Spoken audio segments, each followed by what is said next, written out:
Thank you everybody for showing up. I really appreciate it. I realize it's vacation week and almost everybody I thought was gonna come are in Florida and are all posting pictures on Facebook of beaches and pools.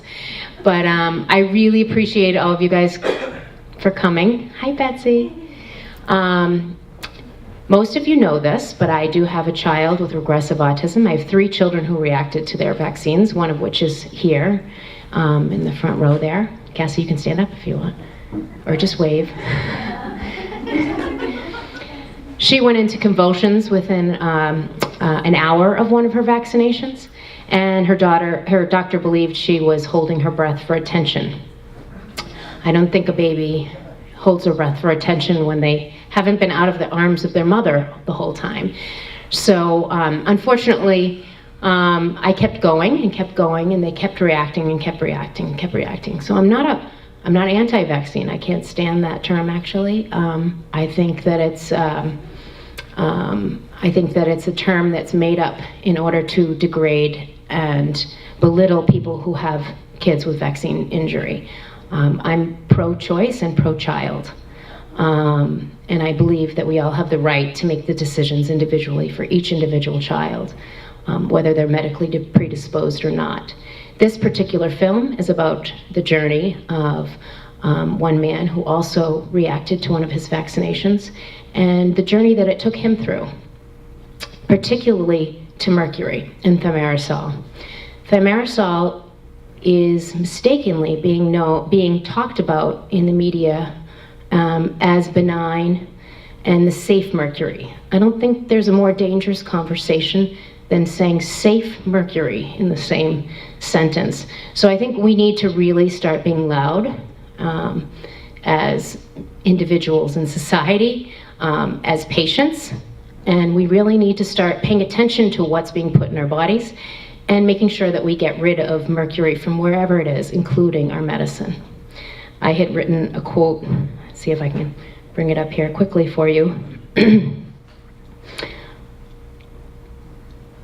on why I think mercury is a problem. Of course, it's not going to come up. But I wrote, in the current climate specifically, we need to be very careful about making sure that we are being loud about the dangers of mercury, and that it is not in any way scientific to make exceptions for uses of mercury in medicine or anything else. And I appreciate all of you guys coming tonight, and I hope you really enjoy this show. Thank you. Mercury is still in over 200 products that are prescription eye drops. They've taken them out of over-the-counter, but not the prescription. The FDA, there are 2 different arms for each of those, and they got rid of the over-the-counter, but not prescription. And these are things that people might use repetitively: eye drops, nasal mist, things like that. Over 200. So Lynn Redwood, who lives in Atlanta and has been a huge pioneer in this issue, she actually amended a bill that Dave Weldon had, and it's to remove mercury from all medicine. So call your congressperson, your senator, and let them know that you would like them to support this bill, because we'll be walking around DC with it, trying to find a sponsor and also just re-educating and getting support. I feel like we are preaching to the choir here. I myself tried to promote this film so much to my friends, my family, to my co-workers who have kids with autism. I was the only one here today out of all of those. So my comment is, and all of them, they're my close friends who've seen my child since he was born. When I bring up the topic, they said,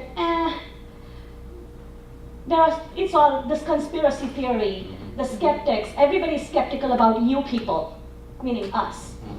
So what is our plan here? How do we get these people to come and see this? And I tried my very best, and I walked in alone, and I'm like, we are all here We know all of this. How do we get this out to the people? How do we get those people to come here? Well, I'll start. Shiloh's got the answer to that, but I do want to comment because this is a very controversial subject, and we're up against a huge wall. First of all, because there's so much propaganda that's been out there and so much misinformation that's been given. Everyone's been skewed to think, oh my God, this is old news. There's nothing to this. I'm not going to watch that. And a lot of people who buy into this are completely closed off to it. They don't even want to give it the time of day. If somebody came to me and said, I've got information from the other side that you should watch, I'd be the front row and I'd be the first one here to see it. But these people they don't want to hear it, they don't want to see it. But a lot of the people who have the children with autism, I understand because it's not easy for them to get out and come to this. And so we are preaching to the choir. We've had everything from, probably 20 people in the theater to 700.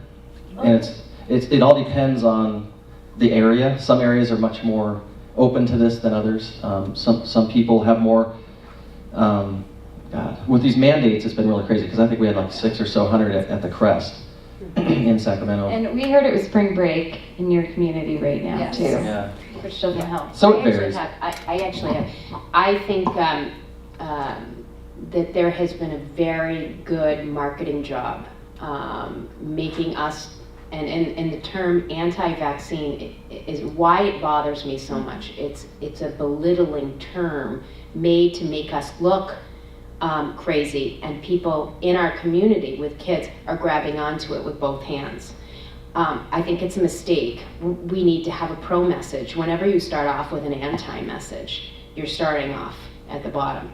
And what's funny is our kids were vaccinated, and that's Yes. why they are here. Yeah. Yeah. If they weren't vaccinated, they wouldn't be autistic. I get called anti-vaccine every day, and I'm here because I went and got my tetanus shot.